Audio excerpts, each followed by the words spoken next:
Many people interpreted that to mean samatha and vipassana, right? Yeah. Yeah. Because stopping they explain to me keeping the mind still on the object. Right. And seeing the three characteristics of seeing the individual essence of things. If it means relinquishing, then vipassana can also be called relinquishing. Then we have no samatha in this case. Yeah, because this last tetrad deals with samatha. Vipassana only, pure vipassana, not samatha.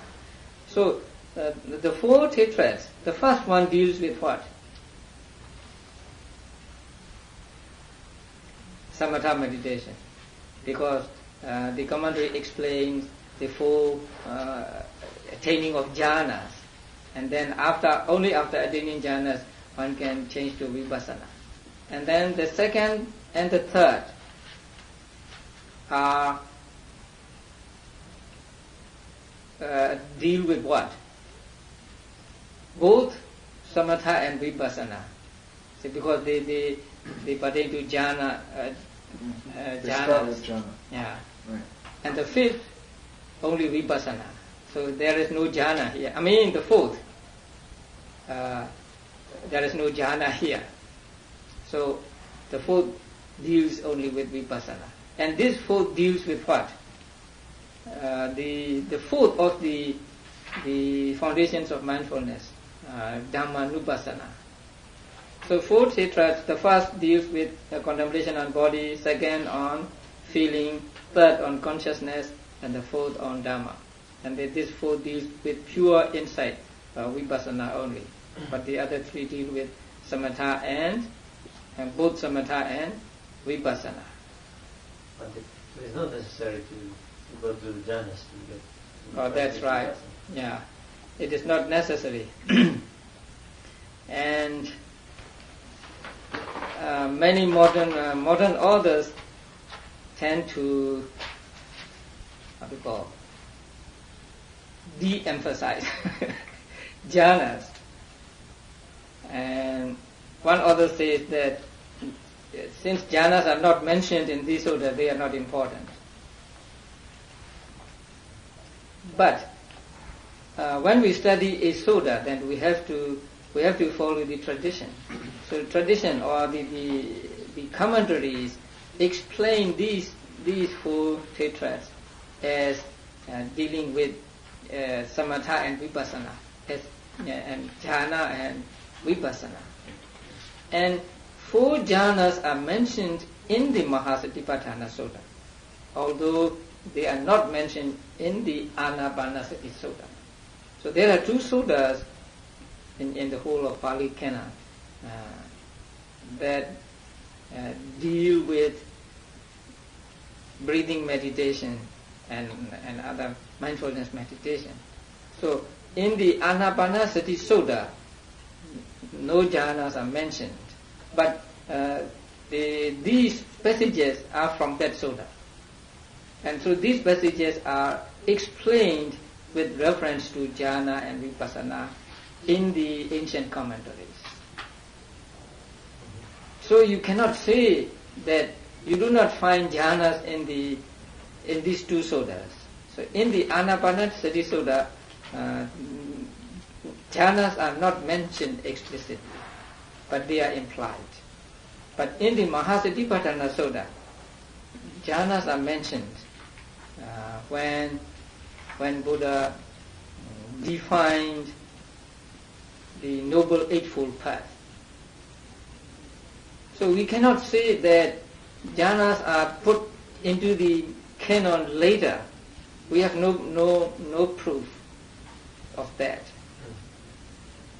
We may carelessly say that anything which we don't like is is an interpolation, is added by monks or something like that. But there can be no, no definite proof that a portion of the soda is put into it later. Who knows?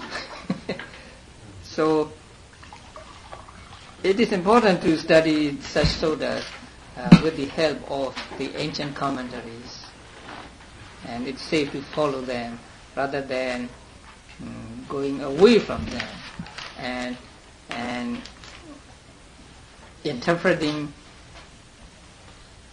in a way one likes and not following the ancient tradition.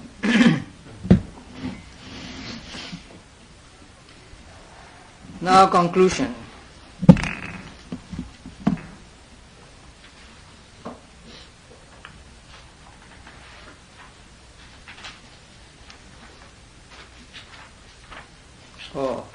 In the footnotes on page 315, through substitution of opposite qualities and so on, there is some explanation about the abandonment or the relinquishment or giving up. Now, about the middle of the footnote, and the giving up in this way is in the form of inducing non-occurrence. Now, when we say that, let us say, the path, magga, eradicates defilements, we do not mean that it really eradicates defilement. What it meant is, it doesn't let the defilements to come up again. So non-occurrence. Because the present defilements cannot be destroyed because they are already in our minds. And the past are already past and we don't have to do anything about them, they are already gone. And the future things are not yet come. So what the magga or the path eradicates is not the present or not the past or not the future defilements. But the eradication of the magga rendered them, what do you call that? Inoperative or non-arising. So they will not arise again. It is like destroying the potential of things. So it talks about it here. And this subject will be picked up later, about towards the end of the book. And in paragraph 239, second line, we have the words clear vision and deliverance. Here, clear vision means path, magga, and deliverance means fruition, phala.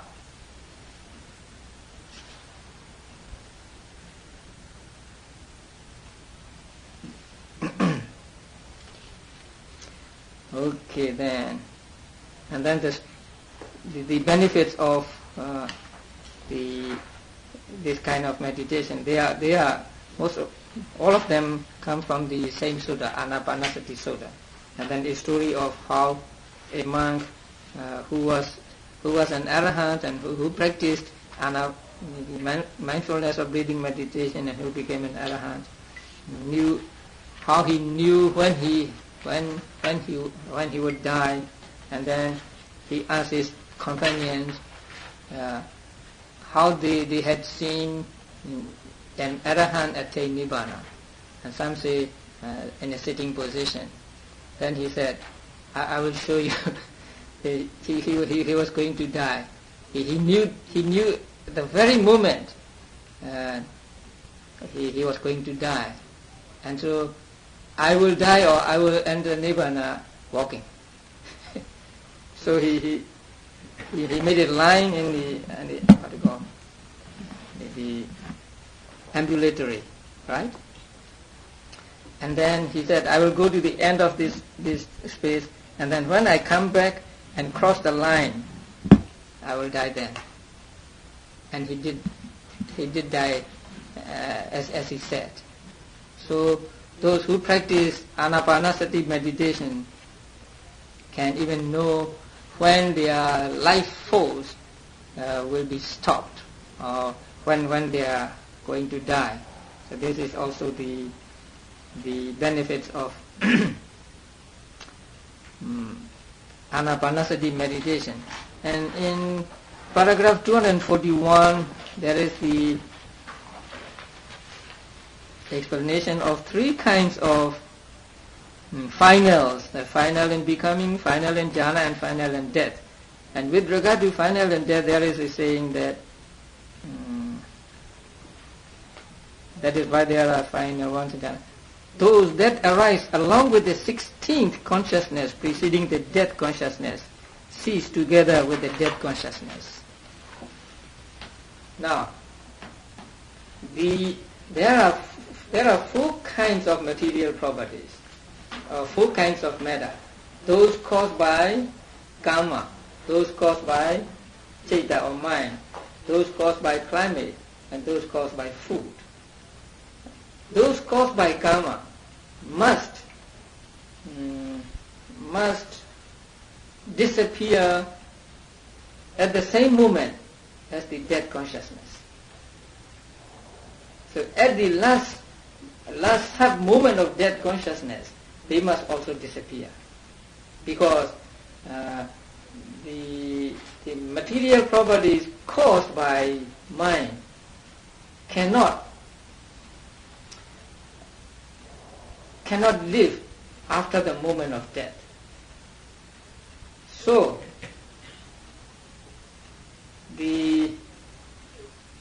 what we call life, or what is translated as vital principle or vital life, means that karma born quality in the material properties. So that karma born quality in the material properties must die with the death consciousness, or must disappear with the death consciousness.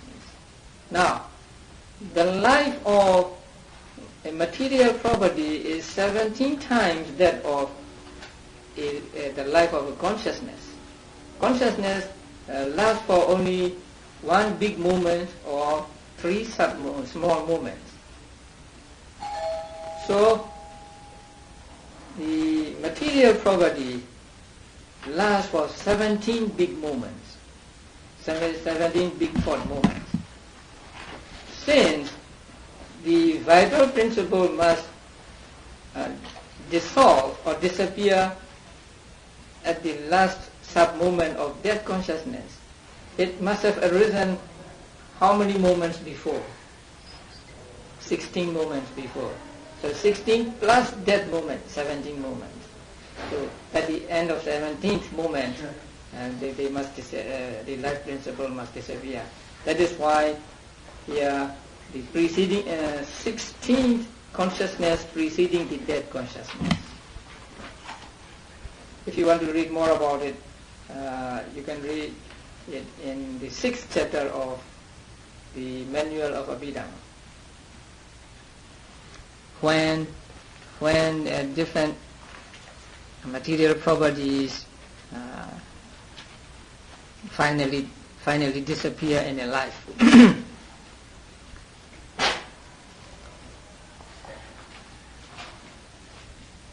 So now we go to recollection of peace.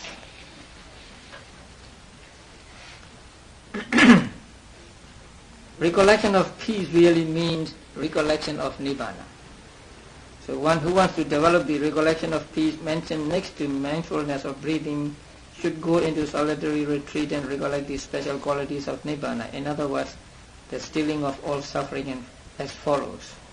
Because insofar as there are dhammas, whether formed or unformed, that means conditioned or unconditioned, fading away is pronounced the best of them. So fading away is the best of them. That is to say, the disillusionment of vanity, the elimination of thirst, the abolition of reliance, the termination of the round, the destruction of craving, fading away, cessation, nibbana. These words will be explained. Herein, insofar as means as many as. Dhammas means individual essences.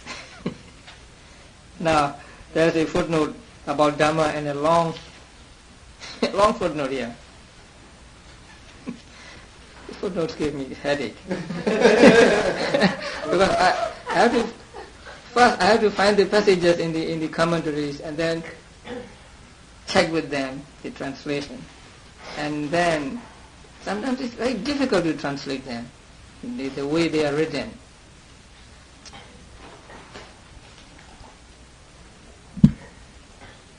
And one problem is English is not my mother tongue, so it's not so easy. Now, Dhamma comes from the root dhar, dhar. That means to hold. So, Dhammas, in such passages as Dhammas that are concepts, even a non-entity is thus called a Dhamma. The word Dhamma can mean anything in the world, including Nibbana. Even the concepts are called Dhammas. Why are they called Dhammas? Because they are born and affirmed by knowledge.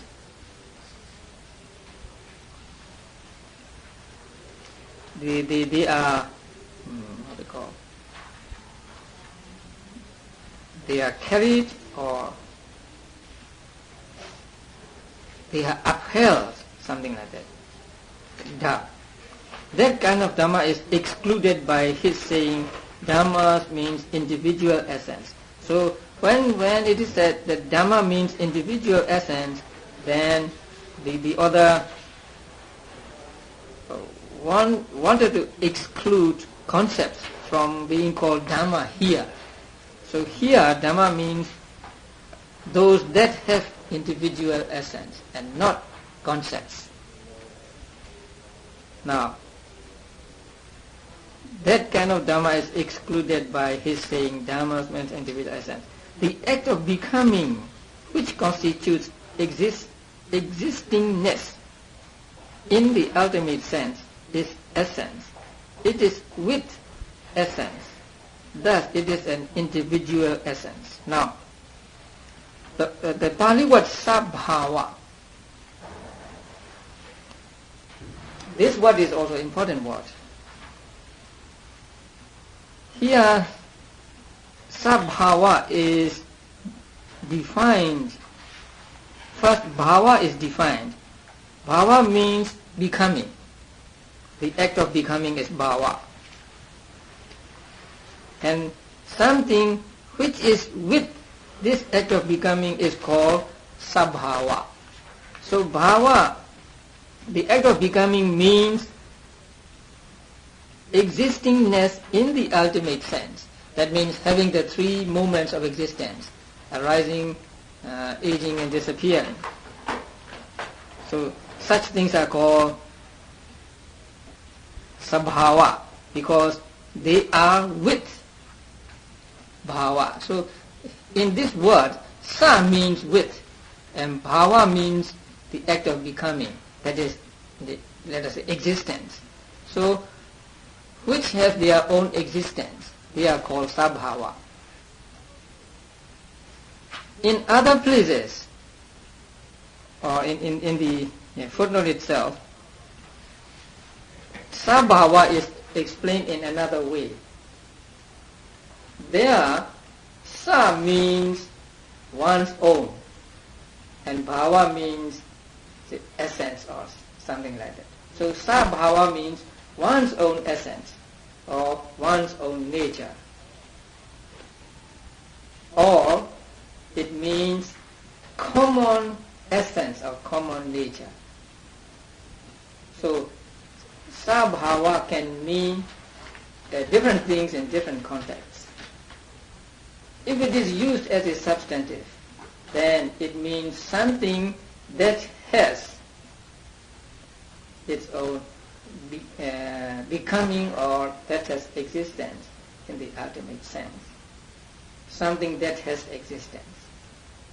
In other places it may mean just one's individual nature or individual essence or common essence, common nature.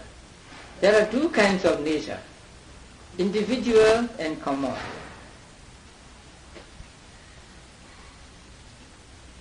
Suppose I am a Burmese, so Burmese-ness is my individual essence, and I am a human being, and this is my common essence, common with the other beings. So something like that. So sabhava can mean these things.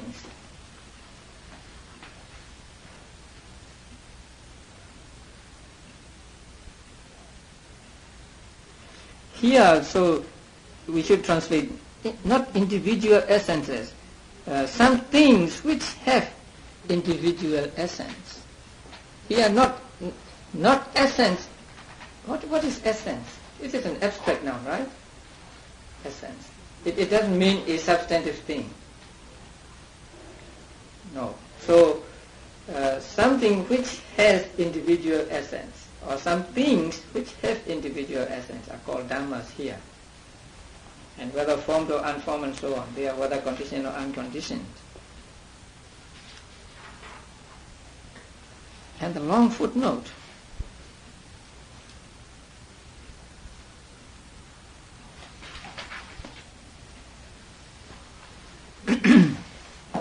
So individual essence consisting in, say, hardness as that of the earth or touching as that of contact is not common to all dhammas. The generality is the individual essence common to all consisting in impermanence and so on. So suppose we have earth element, right? Earth element has individual essence and general or common essence. Its individual essence is hardness or softness. So hardness or softness is the individual essence of earth element, not shared by other elements and dhamma. But it is impermanent. So its impermanence is the common or general essence of it. So in this way we can have the specific or individual essence and general essence. And with regard to time, in the footnotes, he quotes Mulatika.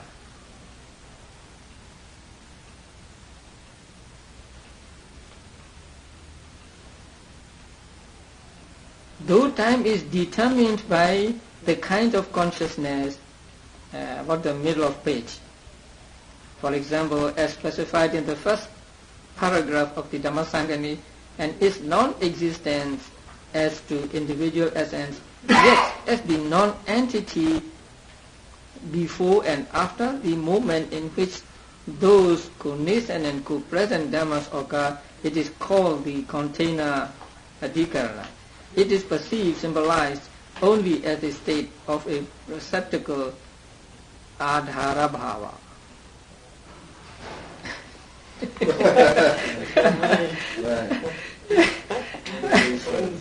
Yeah? I wonder whether he understood it. Now,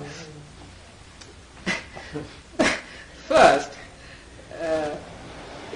we have to have a little knowledge of Abhidhamma. So in the Abhidhamma it is said, on such an occasion or at such a time, let us say the first kusala jeta arises. Now at such a time, the word at such a in English the words, right? In Pali one word. So the words are put in the locative case, at, on, or in locative case. Now, why is here let me say, the Pali word is the use is samaya, and samaya can mean time, or it can mean occasion. So let us take time. It means time. So why is time the location of consciousness? So he's going to explain this. Receptacle and container just means location. So time is non-existent according to Abhidhamma. So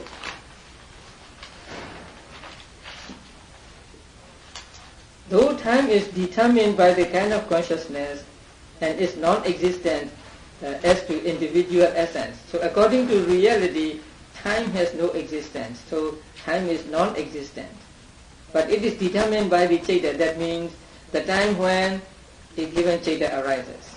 So it is determined by the Cheta. Yet as the non-entity, so the following are not so good. So why can time be the location of Cheta? Time is non-existent, and how can it be the location of Cheta? So the answer is, when a consciousness arises, before it arises there is nothing, and after it dissolves there is nothing. But when it is during the three phases of existence, it is called existing. So at that time the consciousness is in existence. So time is said to be a location or receptacle of the consciousness. Actually, there is no time. Time is not existent or not existing according to ultimate reality. Although it is non-existent, it can be. It is said to be the location of Cheta, because before the arising of Cheta, there is no Cheta, and after the dissolution of Cheta, there is no Cheta. So that is why time is said to be a location for Cheta. And Buddha said at such a time,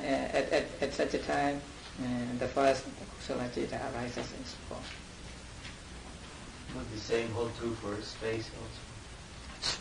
Space is also mentioned here. Space and time are said to be non-existent according to Abhidhamma. So the translation itself is not correct here. You know, you need to be very familiar with the language, because there are words that looks the same, but you have to understand differently. So bhava and abhava. The word abhava is misunderstood here.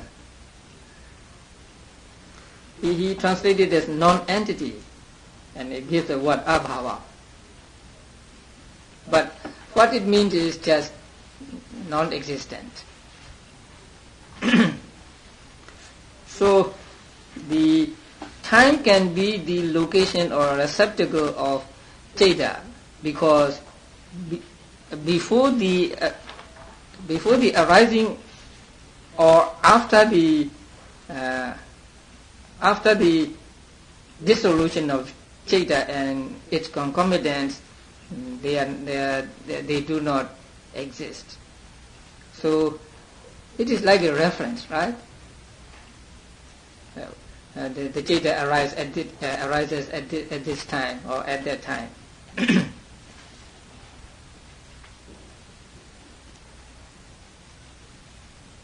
So sabhava.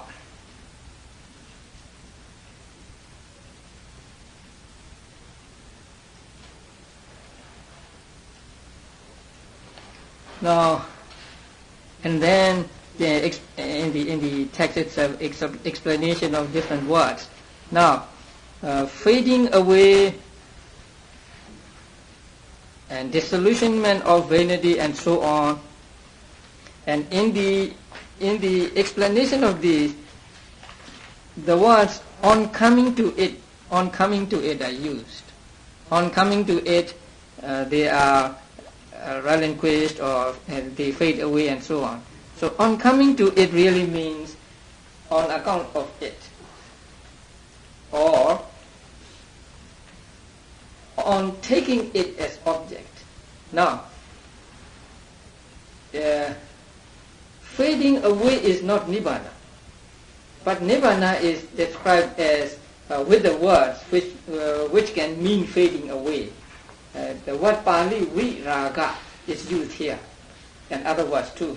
So viraga is simply translated as fading away.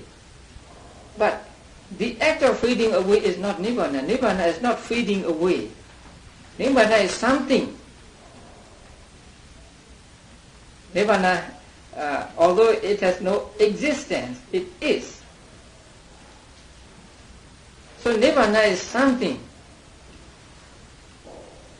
And when Magga Citta arises, it eradicates mental defilements. So it makes mental defilements fade away. But it arises only when it takes nibbana as object. If it does not take nibbana as object, it cannot arise. So nibbana is a condition for the Magga Citta, path consciousness, to arise. So nibbana is said to be instrumental in making defilements fade away by path, by Magga. So it is to be understood in this way, all these words. Not just fading away and then termination of the wrong, and what are the other words? Extinction of something. Whenever it is said, it means nibbana is instrumental in extinction of suffering, something like that.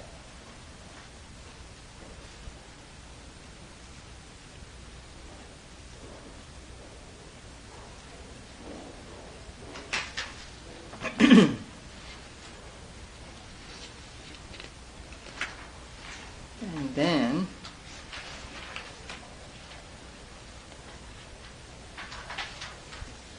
right.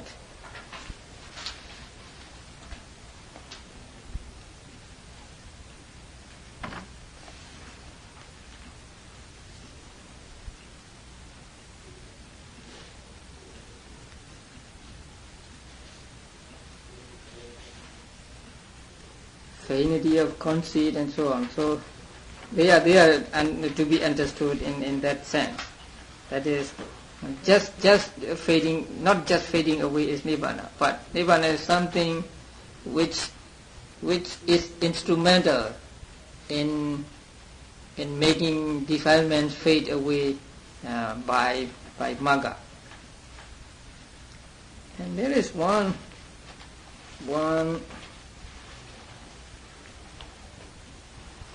let's see.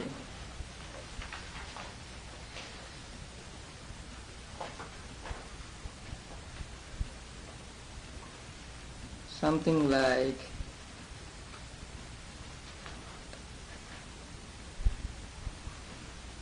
change of lineage. Do you see the word change of lineage somewhere?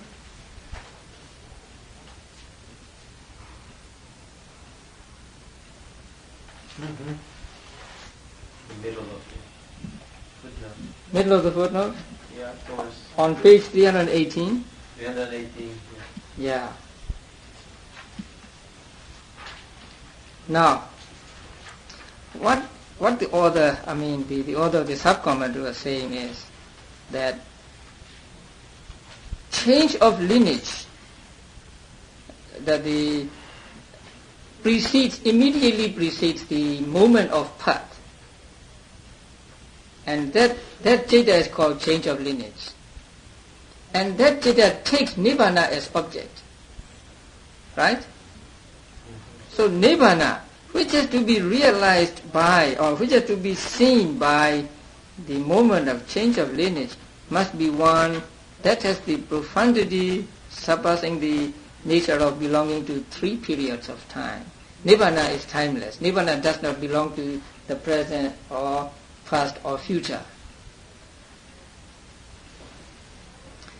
So, in order for Nibbana to be realized by change of lineage, it must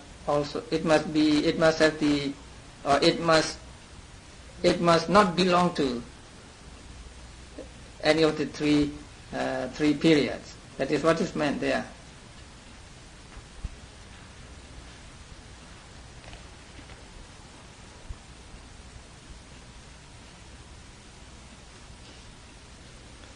Okay, now we come to the end of Upasamasati. So there are other descriptions of Nibbana, and you find them on page 320. Bhikkhus, I shall teach you the unformed, the true, the other sure, the hard to see, the undecaying, the lasting, the undiversified, the deathless, the auspicious, the safe, the marvelous, the intact, the unafflicted, the purity, the island, the shelter. And then there are more in the Samyutta Nikaya. So you can pick up some positive words from this and say that Nibbana is also a positive state. And then benefits of the practice of the contemplation on Nibbana or contemplation on peace. Okay, this comes to the end of this chapter. 8th chapter. So it is the end of this class, and we'll have break for about a month. Almost a month. The first Thursday in July we'll meet back here. First Thursday in July. Bring all your friends. And we'll begin on the 4th Brahma-Viharas. Oh yes, yeah. Interesting subjects. Okay. Thank you very much once again. Thank you. Thank you.